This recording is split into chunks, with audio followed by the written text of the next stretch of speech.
Hello, magandang hapon sa lahat. Good afternoon to everyone. Magandang hapon doon sa mga regular viewers natin at sa mga bagong dumalo dito sa Justin Talk News PH.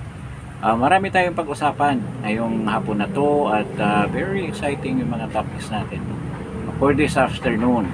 At bago natin simulan, before anything else, I would like to request na paki-like naman, paki-pindot yung like, then share this video to your friends, and of course, don't forget to strike that subscribe button para doon sa mga bagong bisita natin dito sa Justin Talk News page na napadaan kayo sa channel na to, Justin Talk News page, paki-subscribe naman kaagad. Kahit paunti-unti lang, paisa-isa lang, okay na yan sa atin. So, ito nga, this afternoon, marami tayong pag-usapan na mga issue. Unang issue, itong statement ni Amy. Just a couple of hours, I think, ago, nagsalita siya na this government is not run by the Marcoses but by the Aranitas and the Romualdez.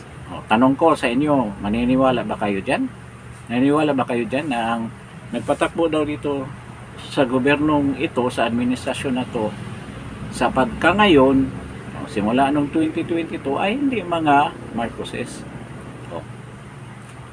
Ngunit ay mga Aranita and Romualdezes. So, ano ito? Ano sa tingin ninyo? Anong impression ninyo dito? So, nagbigay tayo ng opinion dyan tungkol sa mga sinasabi ni Senator Amy Marcos. Okay. Yan ang isa sa mga issue na pag-usapan natin dito sa Justin Talk News PH. Ang susunod na issue, kasunod niyang issue na yan, ay tungkol dito sa pagbuto. Gusto ni BP Sara na ibuto sabi niya, ibuto ko si Amy Marcos dahil kahit na sa tingin niya maraming ayaw bumoto at nagagalit, ay bumoto pa rin niya. Ano bang mga reason, underlying reason ni BP Sara bakit ibuto pa rin niya si Amy Marcos? Ang ibig ba sabihin ni BP Sara, yan ang choice niya, pero hindi siya naghihikayat doon sa ibang mga butante na ibuto si Senator Amy Marcos. Yun ba ang ibig niya sabihin? So, tutuklasin natin yan pag maya't maya pagdating natin sa topic na yan. Kasunod, itong pag-file ng impeachment case ni Cardima, yung mag-asawang Cardima. Ano ba ito? Ano bang intention talaga dito? So, pag-usapan natin yan mamaya. Then the last one, itong reklamo ni Boying Romulya na hindi daw dumaan sa investigation yung kaso na kasi pinapasagot sila ng ombudsman. So hindi daw dumaan sa tamang proseso. Ibig sabihin, dapat daw magkaroon muna ng investigation. So we will talk about that later dito sa episode natin ngayon ng Justin Talk News page. So, balik tayo doon kay Amy. Yung sinabi niya doon sa political ad niya. So, bukas wala na yata o 10, tapos na. So, 2 araw lang niya i-broadcast yan. So, ito ang impression natin dyan. Ramdam ni Amy na kahit na inendorso siya ni Vice President Sara at ng Iglesia, ramdam niya na hindi talaga marami ang susunod kay Vice President Sara na ibuto siya. Kasi totoo naman yan eh. Ang sabi ng iba, sinabi ni Sara na ibuto ko, pero hindi niya sinabi ibuto natin. Diba? Anong sinabi niya doon sa Duterte? Ibuto natin ang Duterte. Straight. Black voting tayo dyan sa Duterte. Nang sinabi niya kay Amy na siguro magagalit kayo nito or madismaya kayo, yun ang unang salita ni BP Inday Sara. sinabi niya na iboto ko si Amy. Dahil nga siya lang ang naglakas loob na magkaroon ng investigasyon with regard to the kidnapping of PRRD. Kaya yun ang pinaka main niyang reason na ibubuto niya si Senator Amy. Ngayon, doon nga sa salita ni BP Inday, hindi siya nakakialam. Hindi niya kinakampanya, inendorso niya. Pwede kayong bumuto o hindi. Yan ang ibig sabihin. Nagkataon itong mga DDS, talagang they made up their mind na talagang hindi nila ibuto si Amy. Dahil nga sa marami naman talagang atraso ang mga Marcoses. Kasama si Amy dyan sa sa reason na yan na hindi siya ibuto. Marami siya nang ginawa na purely yung paglapit nila kay Inday, gamitin lang si Inday para makabalik sila sa Kristo. So, yun ang reason dyan na marami talagang hindi bubuto despite the fact na inendorso na ni BP Inday. At doon naman sa sinabi ni Inday, hindi naman niya, ulitin ko naman yung sinabi ko, hindi naman niya hinikayat ang mga supporter niya na ibuto si Amy Marcos. Siya lang personally, yun ang decision niya na ibuto si Amy. Isa pa rin sa kagandahang loob ni Inday, sa kabaitan ni Inday, despite sa mga bagay ang daming kabalastugan na ginawa sa kanya, ginawa na sa kanyang pamilya, dahil nga doon sa effort ni Amy na magkaroon ng investigasyon sa Senado, yan tiningnan na ni BP Inday as utang na loob kay Amy yan, dahil talagang nag-effort siya na magkaroon ng investigation na halos kalabanin na niya ang buong gobyerno ni BBM. So yun ang nasa isip ni Inday na magpapasalamat pa rin ako. Kaya tumitingin siya ng utang na loob sa ginawa ni Amy. Yan din, pag nagtuturo kay Amy, tinuturuan si Amy na ito ang dapat gagawin sa mga taong inuutangan mo ng loob. Kailangan pasalamatan mo, huwag mong kalimutan, tulad ng ginawa ninyo kay Inday Sara, na tinraidor pa nyo. Bukod sa hindi nyo pinasalamatan siya sa mga ginawa niya sa pamilyang Marcos, tinraidor pa. Nakita ninyo. So, pinapakita ni Inday na ganyan ang magpapasalamat sa mga magandang bagay na ginawa sa inyo ng isang tao. Kahit na may atraso kayo sa akin, nagpapasalamat pa rin ako. At sa sign of my gratitude, I will endorse you as senator. Pero I'm not convincing or endorsing you. Endorsing you for other people to vote. Yun ang nangyari dyan. Hindi niya talagang hinikayat na ang iba ay bumuto sa kanya. Kasi talagang hindi naman talaga siya ibuto ng DDS. So ano itong ginawa ni Amy na ang nagpapatakbo daw ng pamahalaan ngayon ay hindi na mga Marcos? Klarong-klaro, palusot mo yan. Palusot na lang yan dahil wala na. Alam mo na gaano kasira na yung Marcos. Noon pa nga, kaya nga doon sa mga hearing, hindi mo madirect ng i-implicate si BBM, nakasama doon sa nagplano na kidnapping si President Duterte. Klarong-klaro. At yung sinabi pa doon na magpalit daw ng apelyido. Sa yung biro ni Inday Sara sa kanya, na ma'am, dapat magpalit ka na lang ng apelyido. Yung apelyido na yan, dapat iba na nga yan sa lahat na political election exercises na magaganap sa national. Dapat kung may batas pa sana tayo na isampayan at aprubahan ng ating kongreso na bawal na ang Marcos na apelyido, lalo na if related to the Marcoses. Dapat ganun. Ako magiging ano dyan, congressman, no? Yan, ipasa ko yan ng batas. Kasi kapahamakan ng apelido na yan. Dapat talaga magpalit ka ng apelido. Mag-asawa ka ng iba. Di magpalit ka na ng apelido. Itago mo na yung apelido mo na Marcos. Hindi lang naman ngayon na may atraso ang Marcos. Ang daming atraso sa history natin. Yan ang pinaka maraming ginawang kabalastugan sa bansa natin na talagang nasira ang Pilipinas dahil sa mga Marcoses. Yan ang katotohanan dyan. Dumaan tayo sa martial law, nagkaroon tayo ng dictatorial regime.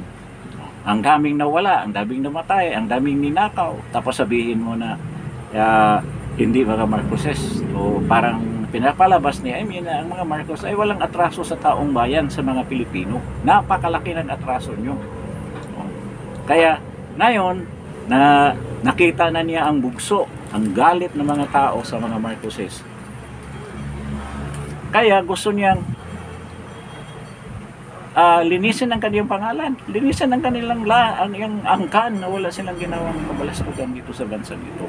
Na hindi si BBM ang nagdesisyon ng mga desisyon na walang kakwinta-kwinta at hindi para sa kapakanan ng mga mamamayan. Paano na lang yung 5 kayo na nagdesisyon para kidnapin si President Duterte? Hindi ba kasama yon, may isang tao doon na BBM ang pangalan, na Bongbong Marcos ang pangalan? Hindi ba yun Marcos? Aranita ba yun? Or Romualdez? Wala nga si Martin doon eh. Di ba? Puro tauhan yun ni ng administrasyon, ng executive ang involved doon sa kidnapping. Hindi ba Marcos ang nagdesisyon doon? Di ba Marcos ang nagkanulo? Ang nagkanulo kasama ang soberenya ng bansa natin? Di ba Marcos yun? Kaya nga ito si Amy nagpapalusot lang kasi last hura na niya yan. Napakalayo na niya sa survey at talagang alam niya na delikado na hindi siya mananalo. At sa tingin ko, hindi ito mananalo si Amy. Pwede siyang ibuto ng iglesia. Pwede rin yung ibang mga loyalista na bubuto sa kanya. Pero hindi yan sapat. Kaya yun ang kanyang pag-alala. Ngayon, sinabi na niya na nagpatako ng gobyerno na to ay hindi mga Marcoses. Hindi Marcos, kung hindi Aranita Ann Romualdez. Ano bang apelido mo, Amy? Ano apelido mo? Ano ba yung apelido nito? Manotok? Hindi naman ah. Ang apelido mo, Romualdez, ang middle name mo, Romualdez at Marcos. Okay? Part ka rin ng mga Romualdez. Isang pamilya lang kayo, isang sindikatong pamilya lang kayo. Yun ang katotohanan dyan. Ngayon, na sumablay na ang pamumuno ng iyong kapatid, na noon namang tumakbo kayo, simula pa nung natalo kayo nung unang vice presidency bid ni BBM, magkasama naman kayo eh.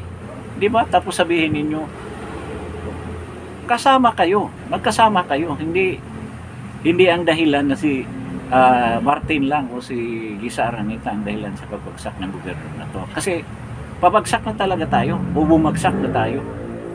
So yan, naramdaman ni Amy na it's time to salvage the family name of Marcos. At yan ay huling hura para malinis ang pangalan ng mga Marcos. Yun sa mga salita niya.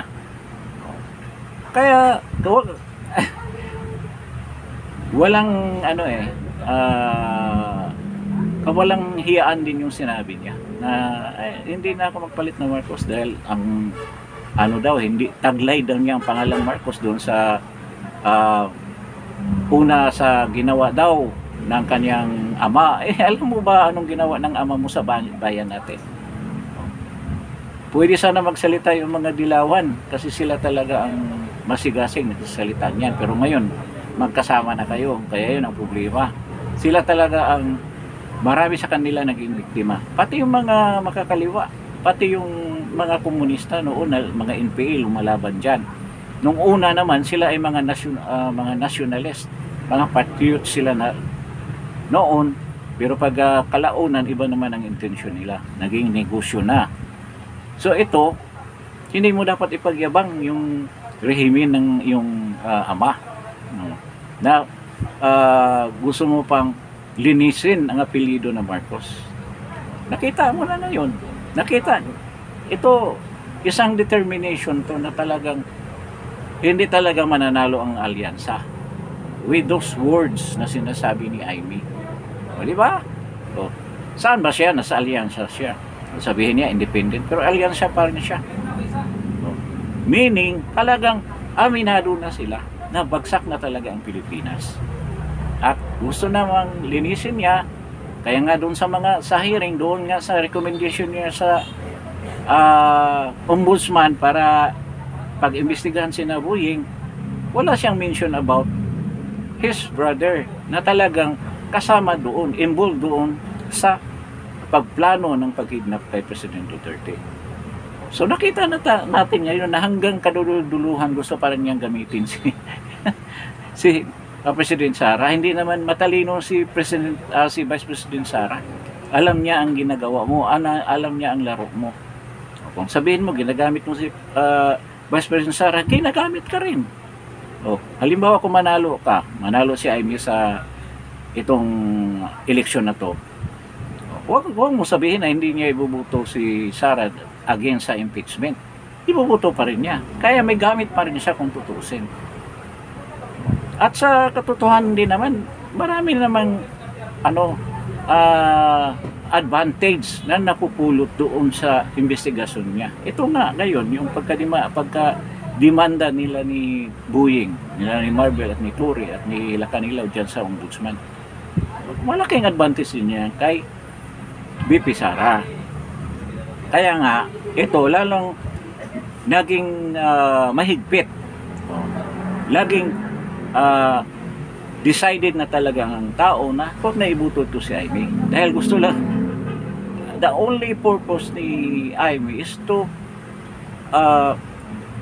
clean ang pangalang Marcos. Para linisin at ipalabas na sila ay walang kasalanan sa mga kabalastugan na ginagawa ngayong rehimen na to. Ang kapatid niya, hindi yan si Bongbong. Naposes siya ng mga Aranita at Romualdez, hindi siya. Yung mga sinasabi, yung mga speeches niya, everything, and all those pronouncements na sinasabi niya in public, hindi si Bongbong yun. Oh. Aranita nagsabi sa kanya, tsaka Romualdez. Yung decision na magbinta ng 20 kilos na 20 per kilo na bigas, hindi yan si BBM ang nagdesisyon noon. Si Martin yan. O, ganyan ang gusto nyo ipalabas. So, gusto niya mawala dyan sa eksena na yan at hindi magiging involved si BBM sa mga kapalpakan ng pamahalaan na to. Kaya lumabas yung ads na yan. Doon naman sa mga loyalista talaga, naniwala sila dyan. At marami ring general na mga kababayan kong Ilocano naniwala sa mga sinasabi ni Amy. Napakamalas naman natin kung maniwala pa tayo dyan sa pambubudol na yan. So, yan lang talaga, paglilinis lang yan sa kanilang pangalan. But that's a failed attempt kasi mga tao hindi naman naniniwala sa inyo, sa ginagawa ninyo. Ngayon pa na bistado na ang iyong kapatid, kaya hindi kami maniwala sa mga sinasabi mo at hindi ka namin ibubuto. Lalo na ako, hindi ko talaga, sabi ko nga hindi talaga ako bumubuto ng Marcos. At tradisyon na yan ng pamilya namin kasi noon alam na namin kung anong kapahamakan ang idudulot ng isang Marcos sa bansa natin, at ito nagiging totoo. At ngayon gusto pang ipalabas na hindi daw Marcos ang medala ng gobyerno ngayon, kung hindi Romualdez at saka Aranita. Nakakatawa naman yan, magkakabarkada kayo dyan, magkasama pa nga kayo suminghot di ba? Kaya ito kabalastugan ng gustong ipalabas ni Amy. This is a last ditch effort para masave ang kanyang senatorial bid na talagang naghihingalo, delikado. Kasi alam niya, ulitin ko, na kahit na in-endorse siya ni VP Sara, maraming hindi boboto sa kanya. Yung iba siguro, kung sabi pa nga ng iba, ay VP Sara, baka mabudol na naman tayo ulit. Siguro, ang sabi ni VP Sara, yun lang ang gusto ko eh. Kung ayaw ninyo, huwag nyo iboto. Di ba? Hindi, hindi siya nangangampanya kay Amy. Sinabi lang niya na iboto ko. Pero hindi siya nangangampanya. Yan ang katotohanan. Hindi siya naghihikayat. O bakit natin iboto? Kaya huwag tayo magpalinlang sa mga ganyang pakulo ni Amy. Alam na natin ang intention niya. So, okay na tayo sa dalawang topic na yan. Yung bakit gusto ni VP Sara na iboto si Amy at yung bagong pronouncement ni Amy sa kanyang political ads na ang may hawak ng gobyerno ngayon hindi mga Marcoses, hindi mga Marcos, kung hindi mga Araneta at Romualdez. Ngayon, hindi ko alam kung anong reaction ni Martin yan. O anong reaction ni BBM dyan? Anong sasabihin? O anong sasabihin ni Claire Castro? Kasi kung anong sasabihin ni Claire Castro yan, galing kay BBM yan. Kasi garbage in, garbage out naman si ano eh. Kung anong ibubulong sa kanya, kahit mali-mali, sasabihin pa rin. Wala sa hulog yung mga sinasabi, sasabihin pa rin dahil yun ang utos sa kanya na sasabihin eh. Sayang nga yung pagkabuga ng babaeng yan. Hindi niya iniisip ang bago siya magsalita. Ngayon, hindi natin alam kung anong reaksyon ni Martin. Magagalit ba si Martin kay Amy o magagalit si Martin kay BBM? Hindi natin alam. So, alamin natin later on kung anong mga pronouncement, mga statement ni Martin Romualdez with regard to this declaration ni Amy Marcos na ang nagdala na ang government na yun is not hindi na ang midala ng gobyerno na ito ang mga Marcoses kung hindi ang Araneta at Romualdez. So tingnan natin anong mga reaction ng itong si Lisa Araneta at saka si Martin. Or ito drama ba lang? Drama lang ba ulit? Hindi natin alam. Baka drama-drama lang nila yan. So hintayin natin kung anong mga sagot ni Martin at kay ni Lisa Araneta. So sa topic na yan, okay na siguro tayo dyan. Pangalawa nating topic, itong impeachment case na sinampa ni Cardima ng Duterte yun kay BBM. So ito ang kaso with regard to the kidnapping of President Duterte, culpable violation of the Constitution and betrayal of public trust. So, yun ang kaso na sinasampa ni Cardima. Kasama kanyang asawa, kasi ang asawa niya ay yung congressman. Dati kasi siya ang commissioner ng NYC, pero tinanggal yan ni BBM. Kaya, diyan nagsimula ang sigalot, ang galit ni Cardima dyan kay BBM. Ang balita na nung kasal nila, ang ninong at ninang si First Lady at saka si BBM. So, may relation sila, a personal relation. But despite of that, ito si Cardima nag-file ng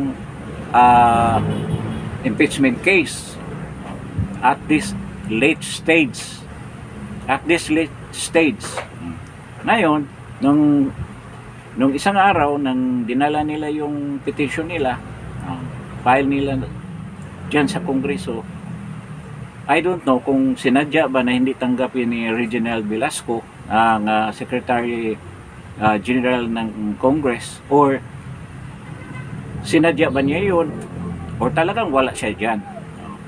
So ang nangyari, hindi na i-file yung impeachment case. So ano ba sa tingin natin? Ano bang tingin natin doon sa purpose na yan? Kasi almost June 30, wala na yung 19th Congress.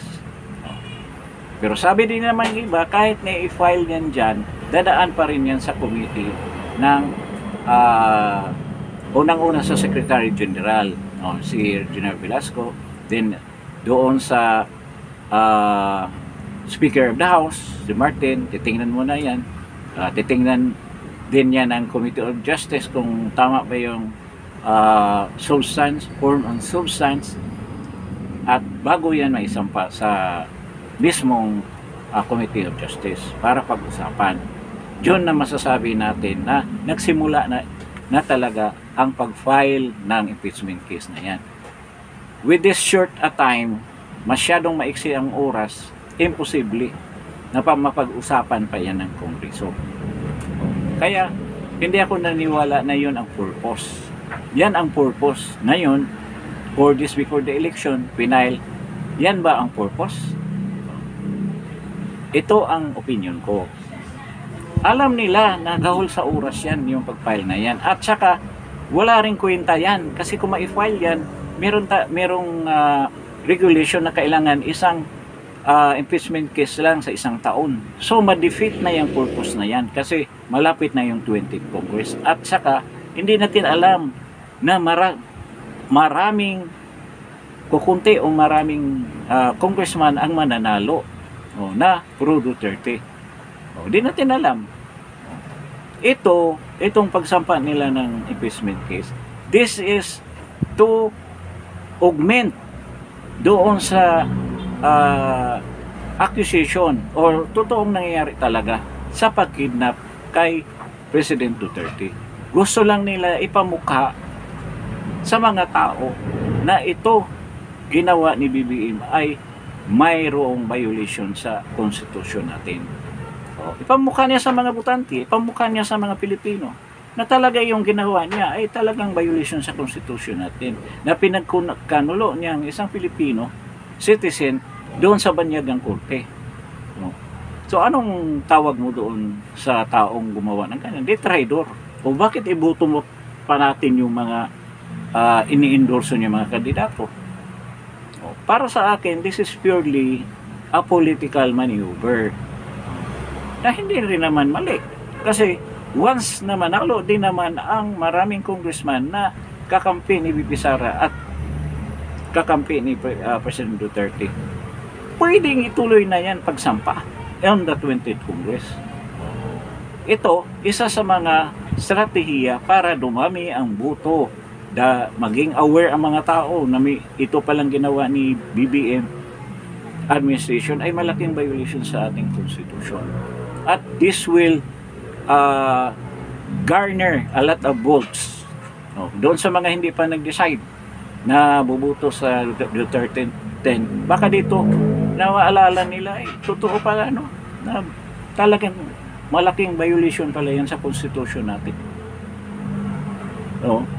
Ma-highlight ang kanyang kasalanan. Kaya ito ginawa ng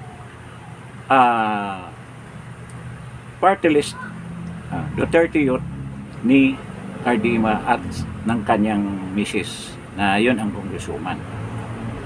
This is a political maneuver and it is for the advantage of the supporters of President Duterte. Kasi pamukha na talagang violation yan. Hindi lang yan basta-basta meron tayong pruiba na talagang lumabag si BBM sa konstitusyon natin. Sa lahat ngayon na botante, kung narinig yung balita na yan, magsasabi, bakit ibubuto natin itong mga in-endorso ni BBM kung ganyan pala ang nangyari na mga kalapastanganan na ginawa ni BBM kay President Duterte. So, ganyan ang tingin ko dyan. Yan ang opinion ko dyan. Alam nila ni Cardima na hindi talaga yan matutuloy doon sa hearing ng pinaka-impeachment na talaga dahil gahol na sa oras. So, yung sinabi ni Asidre na talagang questionable yung timing, totoo yun. Alam mo na nautakan lang kayo na maniobra yung sa politika at hindi yung kasalanan. strategiya yan dyan sa upcoming election natin. Okay. So, okay na tayo sa topic na yan. Sa sunod natin topic, itong kay Buying. Nagreklamo si Buying na ano daw, unfair na may itong ginawa ng ombudsman. Dahil walang investigasyon na matino. Dapat sana, nag-imbestiga sila ng kung ano ba talaga nangyari. Kasi sumunod lang naman daw sila doon sa warrant of arrest sa diffusion notice ng ano. Dapat tinanong muna nila, ganun daw. Ngayon, isang tanong. Ako naman magtanong sa iyo, Boying. Yung hinuli niyo si President Duterte, dumaan ba sa due process? Na hinihingi mo ngayon sa kaso niyo sa ombudsman? Nakakatawa, di ba? O ngayon, ikaw ang hihingi ng due process at noong paghuli nyo, pag-kidnap nyo kay President Duterte, dumaan ba sa tamang proseso? Hindi dumaan. Marami kayong linabag na batas doon at lumabas yun doon sa hearing. Kaya nga nagkaroon ng kaso kayong lima ba? O apat dyan sa ombudsman at ngayon nagngangal-ngal ka, nagre-reklamo ka kulang sa proseso, hindi sumunod sa proseso. So, sumunod ba kayo sa proseso nung pag-kidnap nyo kay President Duterte? At ngayon, ganyan kawalang iyang humingi ng tamang proseso. Nakikita na ninyo anong utak nito ni Buying. Nagtaka nga ako bakit nabuhay pa ito eh. Ilang ano na to sa hindi masama rin naman kasi mag-wish sa isang tao eh. Masama yan, hindi naman maganda. Pero nagtataka ako bakit kung kailan siya dumaan sa sakit na matindi, nang nakarecover siya, bumalik siya sa mas grabe pa ang ginawa niya.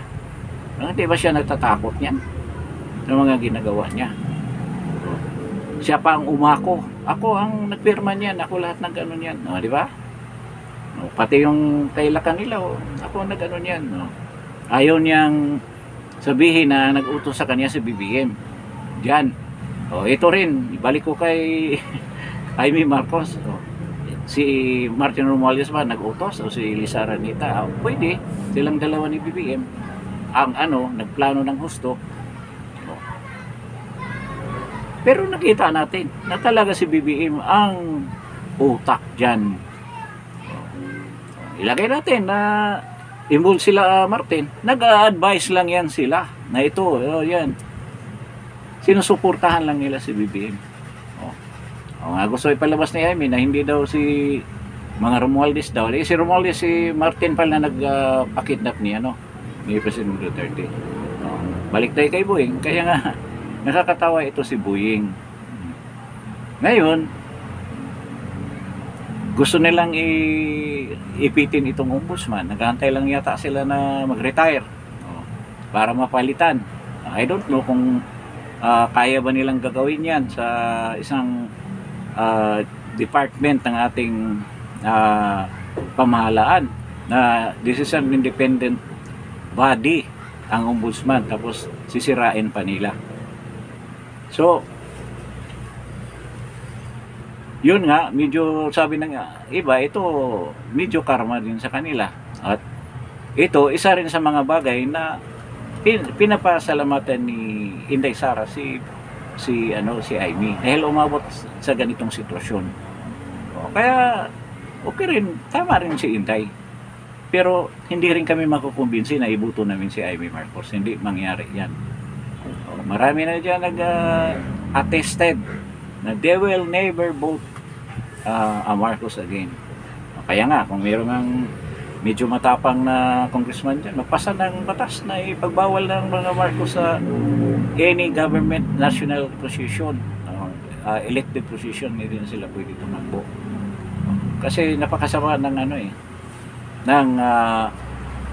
nangyari sa history natin na hawak ng Marcos ang bansa natin. Talagang napapahamak. So, yan nga si Buying, dapat sa UP mag-nilay-nilay. Tapos na pala mahal na araw. So, wala na tayong magawa. Ganyan na yan. Pero, sagutin ninyo yan. Huwag kang matigas tulad ni Gwen Garcia. kita na natin anong mga klase ang ano natin, mga opisyal natin sa pamahalaan. Kung gaano kasuwail. Yan ang mga yan, na sobrang kayabangan. Kaya ganyan ang mga acquisition nila. Ang tingin nila sa sarili na parang Diyos na sila, na walang makagalaw sa kanila. Kaya yun ang nangyari sa administrasyon na to. So, ito na siguro, hanggang dito na lang siguro tayo. So, pag-usapan natin yung recent na pronouncement ni Amy. Maraming naiinis, maraming yayamot, nagagalit dyan sa statement na yan. At yan ay hindi magpabago sa aming desisyon na hindi talaga namin, ako mismo, at pamilya ko, hindi namin ibubuto yung mga Marcoses. Hindi lang ngayon, but in the future.